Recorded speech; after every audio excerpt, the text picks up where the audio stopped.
Gəl Azərbaycan Respublikasının dövlət himni səslənir.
Verir. Var olsun şeirimiz, şairlerimiz, her güle, çiçeğe, təzə ad verir. Birinci təbiət yaz möcüzəsi arzularımız, duyğularımızın yelkənini ansıb bizim ali göylərə qaldırır. Qalxdıqca da həyat gözümüzdə daha da şirinləşir. Təbiətin bizə bəxş etdiyi bu gözəllikləri daha yaxından duyub anlamaq istəyirik. Dünyanın ən rəngkarları tablolarında bu gözəllikləri ayrı tutsalar da, onun min geççalarının birini köməksini, şairlər isə o gözəlliyin özü qədər dolğun ifadəsini tapa bilməkdir. Nədəni isə təbiətdən min bir sevgisi. İnsan yaranışından təbiətin bir parçasıdır. Bu səbəbdəndir ki, yazın çiçək gülüşündən könlü açılan bəşər övladının, payızın sarışın çöhrəsindən süzülən iskili, pərişanlığı da qəlbinə köçülür. Təbiəti sevən adamlar mənəvi zəngin, həssas olur. Vətəni sonsuz məhəbbətlə sevir. Dostluqda, yoldaşlıqda, etibarlı və sədaqətli olurlar. Təbiət yalnız gözəllik deyil, insan övladı üçün həyatın özüdür. Bütün canlılar təbiətin zərrəsi olduğundan bizi yaşadan bu harmoniyadır. Dünyamızın sabahı bu vəhdətin əzəli və əbədi tarazlığın anasıdır. Harmoniyanın pozulması dünyanın fəlakətə sürükləyir. Bütün bəşəriyyətin sonunu getirir. Ətraf aləmə qayğıkeş münasibət, nəticə etibarilə insanın öz vərisinə qalması deməkdir. İnsan və təbiət bir bütövdür. Təbiət insandan asılı olduğu kimi, insan da öz növbəsində təbiətdən asılıdır. Bizə əhatə edən aləmin qarşısını çəkən, həm bu günün, həm də xoşbəxt gələcəyini düşünəndir. İnsan saadəti üçün belə vacib məqamlar Azərbaycanın dahi şairi, həm müvəkkili Nizami Gəncəvinin xəmsəsində öz fəaliyyətini tutmuşdur. Vaxtilə böyük şair Əmir Xosrov Dəhləvi Nizami yaradıcılığı haqqında əbəs yerə söyləməmişdir. Nizami hər söz demiş birinci, qoymamış silahsız qalsın birinci. İnsana və insanlığa yüksək dəyər verən şairin əsərlərində milli və bəşəri ideyalar, mənəvi əxlaqi keyfiyyətlər o qədər dolğun ifadə olunmuşdur ki, əsrlər ötməsinə baxmayaraq hələ də aktuallığını saxlamaqdadır. Nizami Gəncəvinin Yaşıl Dünyası əbədi yaşar həmsəsinin misraları arasından bugün də könülləri sevindirir. Mütəfəkkir şair əsərlərində insanın ekoloji tərbiyəsinə xüsusi diqqət yetirir. Təbiəti ümumbəşəri sərvət kimi qorumağa çağırır. Sillər xəzinəsi əsərində hər bir canlı incə adlandıran şair insana müraciət edir. Qan verməyə qüdrətin yoxdur deyə can alma. Can verməyə qüdrətin yoxdur deyə can alma. Xoş gördük sizi, əziz qonaqlar. Sizi Nizaminin Sillər Dünyasına dəvət edirəm. Buyurun. Unutmayın ki, təbiət fani, ölməz bir orqanizmdir. İnsanlar da təbiətin bir hissəsidir. Təbiətin təmizliyi müəyyən bir vəzifə ifadə edir. Bir üzvün zədələməsi onun bütün cisminə xələl gətirərlər. Bunun nəticəsində insanlar çox böyük təhlükəyə uçarlar.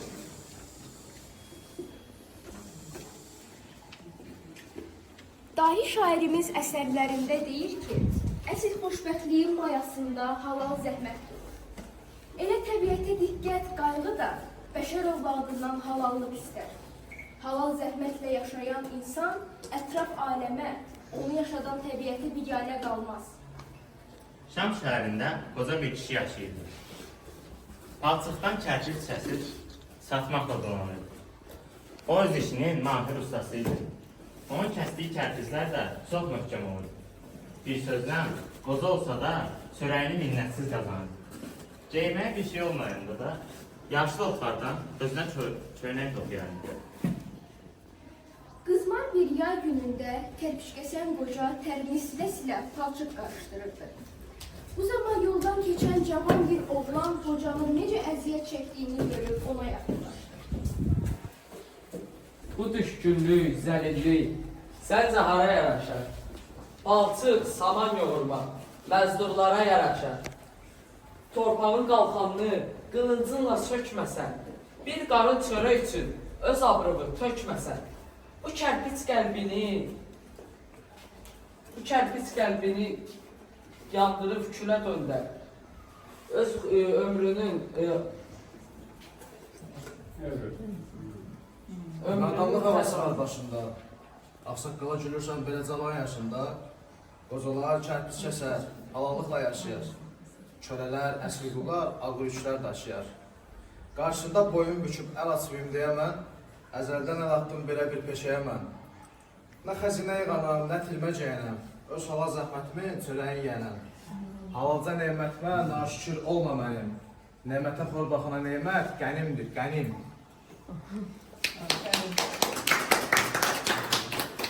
Gənc oğlan dediklərinə peşman oldu. Şərəflə yaşayan bu qoca onun gözündə ucaldı. Hörmətli bir insana çevrildi. O qoca kərpic kəsənə ədəblə baş əydi və yoluna davam etdi. Qocaya tənə vuran peşmanladı sözünü. Gözdə bitən zamanda yaş axıtdı gözündən. Dünya görmüş insandı. Qoca belə qocaydı. Namuslu zəhməti ilə el gözündə ucaydı. Unut dünya evini sən burada Nizami. Məslə eşqi getirər hər murada Nizami. Xalqımız hər zaman məslə eşqi yaşar. İnsanlığı çox. Ona pənah gətirəni üz çevirmir. Çörəksizə çörək, evsizə ev verir. Qonaq deyib süfrəsinin başında tutdu. Ermənilərin məkri torpaqlarımıza köç etdiklərindən bəri dəfələrlə dönə-dönə təkrarlandı. İnsanlarımıza qarşı qətliamlar törətdilər. Ötən əsrin 90-cı illərin əvvəllərində neçə yaşayış məskənimiz, o cümlədən Ağdamımızı xəyalət şəhərinə çevirdilər. İllər dərdlərə dərmandır deyirlər. Deyirlər ki, zaman çox axracılardır. Lakin aqillərimiz deyib ki, elə dərdlər var ki, gərək unudulmasın. Onların unudulmasına illərin, qərnələrin belə gücü yetməsin. Əsrlər ötsə də dinclik tapmasın o dərdlər. Belə dərdləri unutsan, unutqan olursan. Unutqan olduqca da özünə xas olan xarakteri, xasiyyəti, dəyərləri unutmuş olursan. Yurt yerlərini məkirlə, hilə ilə, siyasətlə bizdən qoparıb, özlərinə Ermənistan adlı dövlət qurdular. Çox yox, cəmi 70 ildən sonra yenidən torpaq iddiasına düşdülər. Bəlkə də unutqanlığımızdan bir olub diri ola bilmədik. Buyurun davam edeyim. Nizami Gəncəvin əsərlərində suyun gözəlliyinə, faydasından tez-tez söz açılardı. Dahi şairimizin misralarındakı sözlər su kimi lətafətlidir. Sözün də su kimi lətafəti var. Hər sözü az demək daha xoş olar. Bir inci saflığı varsa da suda, artıq içiləndə dərd verir o da. Xosrov Bəşirin əsərində oxuyuruq ki, Fərhad şirinin arzusu ilə sərt dağları yarıb, şirinin küpəsini su dağı çəkir. Həmin safçıq dağlardan süzlərək qaldı. Fərhad külünk çaldı, daş quma döndü. Dağlar zərbəsindən bir muma döndü.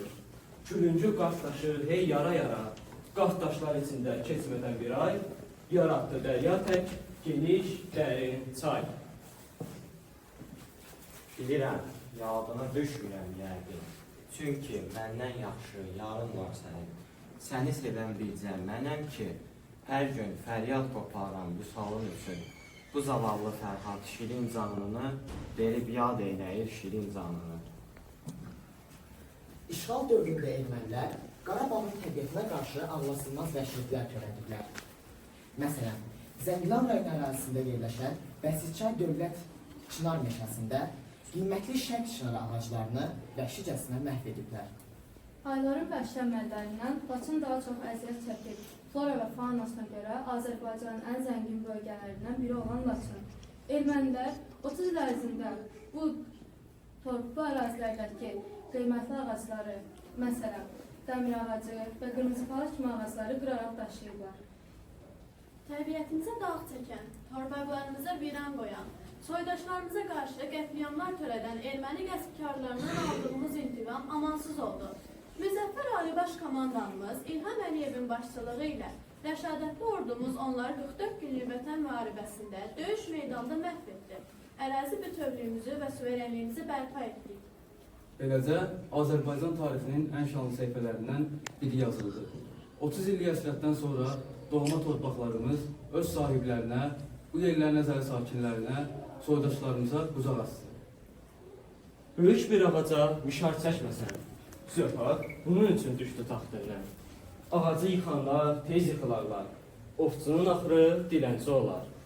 Güllərə dağ çəkmək olmasın peşən, yetirməz onları bir də bu köşə. Buyurun davam edin.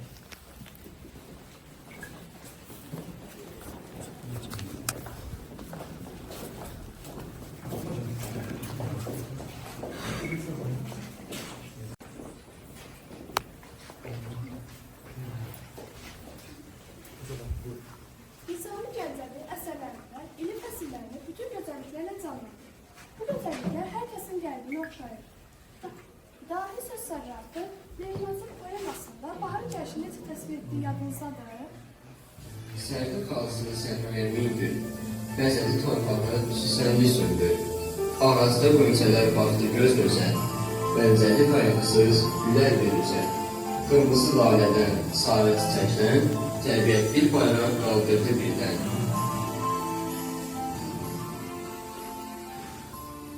Deyirlər eşqi tut özündən kənar, Leylini sevməyi qəlbindən çıxar. İlahi, sən saxla mənim leylimi, çoxalt hər dəqiqə ona meylimi. İlahi, ömrümdən kəsindən belə, Leylimin ömrünə cala əlinlər. Ev uçmuş, çıraq da sönmüşdür bu da. Bağı talan olmuş, bağban kimiyəm.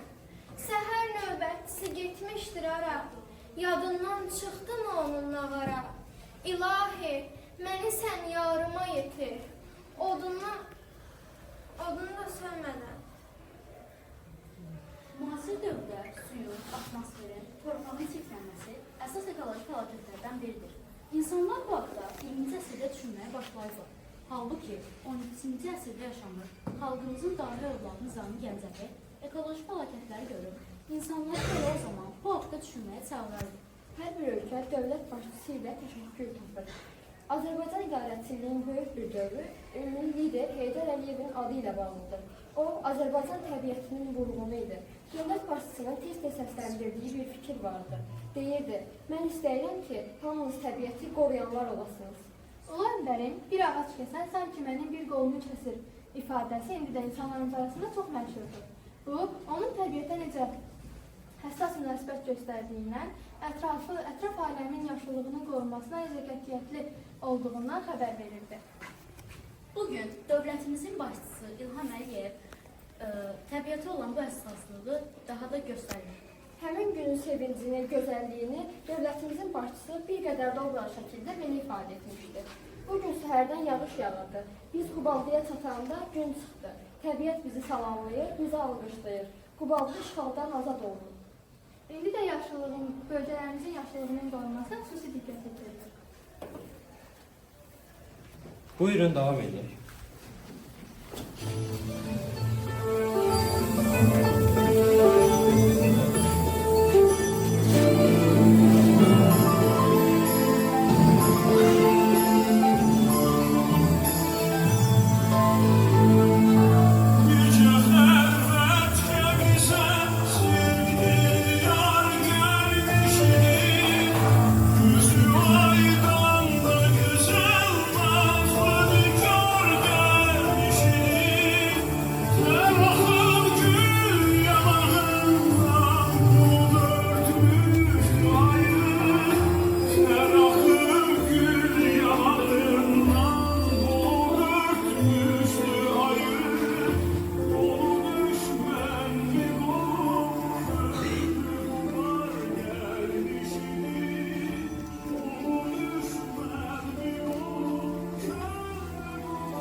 Buyurun, devam edin.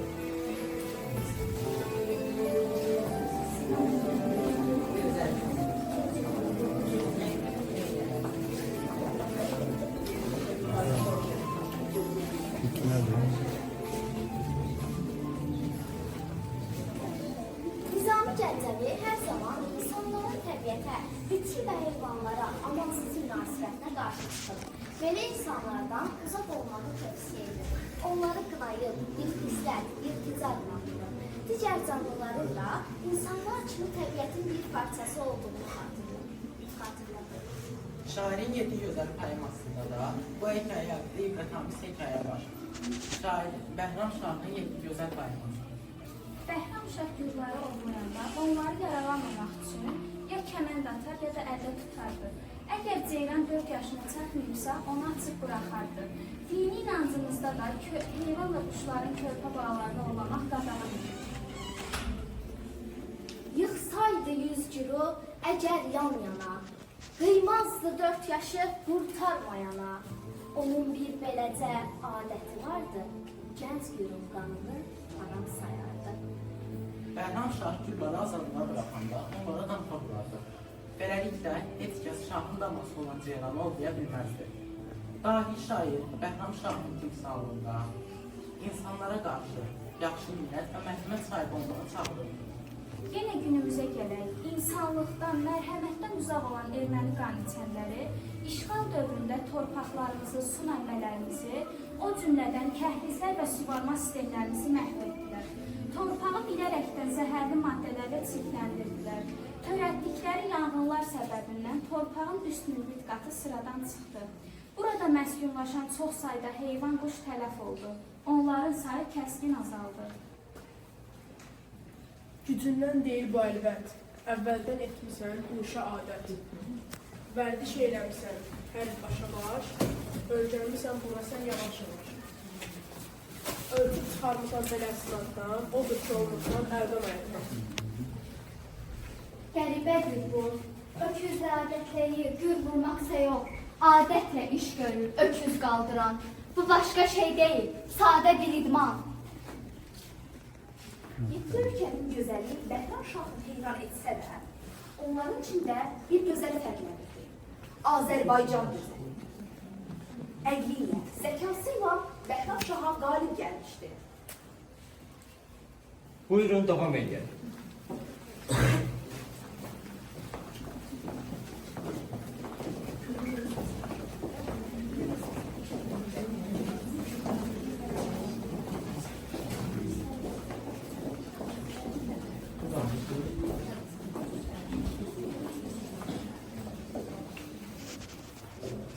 Hərdən gözəldir, necə qəşəngdir. Yazı da, qışı da, güldür, çiçəkdir. İyulda dağlara lalələr səpər, qışını, baharını, nəsimi öpər.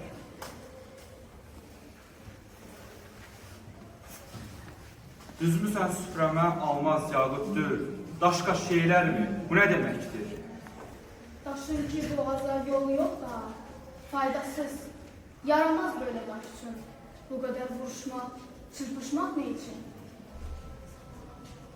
Nizami Gəncəvi İskəndərnamə poemasında öz doğma vətəninin təbiətini ilhamla tərənnüm edir. Əsərdəki Bərdənin tərifini həsr olunmuş kiçik poetik parçada şairin vətən sevgisi qabarıq şəkildə təsvir olunur. Dahi şairimiz Bərdənin timsalında bütövlükdə Azərbaycan təbiətinin nadir gözəlliklərini vəsf edir.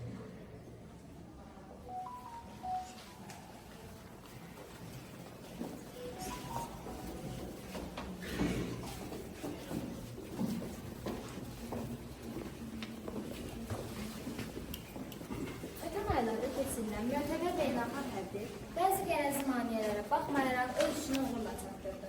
Bakı iqlim dəyişikliyi ilə bağlı bu mübarizədə bəşəri əhəmiyyət kəsb edən bu məsələdə dünyaya bir olmağı səslədi. Ölkəmizin hər bir vətəndaşı COP29-a ev sahibliyi barədə şərəf duydu. Yaşıl dünya naminə həmrəylik şüarının rəhbər ton Azərbaycan bir tərəf vasitəsi kimi çıxış etdi. Ölkəmiz danışıqların qərəzsiz aparılması üçün bütün imkanları yaratdı. Azərbaycan inkişaf etmiş və inkişaf etməkdə olan ölkələr arasında körpülərin qurulması üçün səylərini əsirgəmədi. Elə bu səbəbdən də bütün dünya tarihi Bakı nailiyyətinə şahid oldu. Bu xəyallar doğma Qarabağımızın hər köşəsində gerçək dönür. Qaçqınların doğma övladına böyük sevinclə dönüşü, əsgərlərimizin, zabitlərimizin qəlbində vətən sevgisi, dillərində qəhrəmanlıq nəğməsi, əllərində qalibiyyət silahı uğurlu bir yoldayıq. Bu yol babalarımızdan bizə miras qalan qürur yolu, bayraq yolu, qələbə yoldur. Bu yol məqsədimiz, arzularımız kimi aydınlıq rəngindədir. Prezident İlham Əliyev işğaldan azad edilmiş Azərbaycan torpaqlarını yaşıl enerji zonası elan edib. Bu ərazilərin 2050-ci ildə neft-0 emissiya zonasına çevrilməsi nəzərdə tutulur. Bu, iqtisadiyyatı inkişaf etmiş ölkələrə də özünə məxsus ismarı sayıla bilər. Dünyamızı yaşıllığa böləyək, təbiətin saflığını özünə qaytaraq. Onu sevək, qayğısına qalaq, qoruyaq.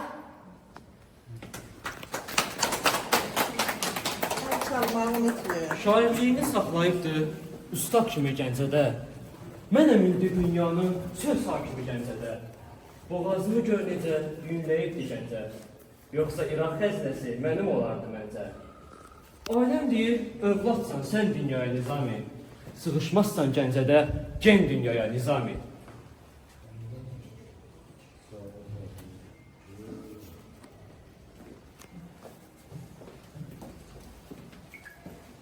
Buyurun devam edin.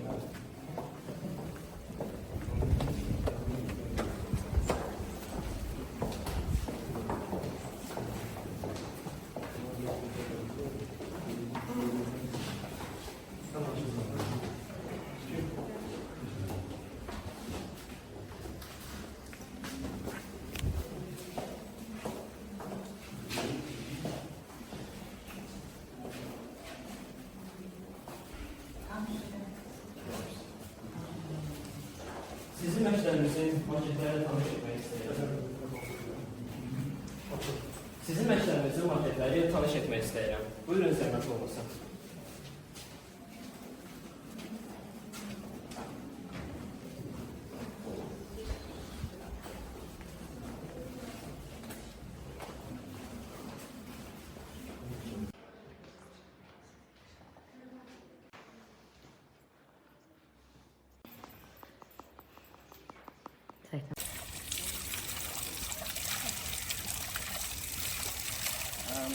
Çok güzel. Başka yakınlaşmak isteyen var mı? Sağ olun size.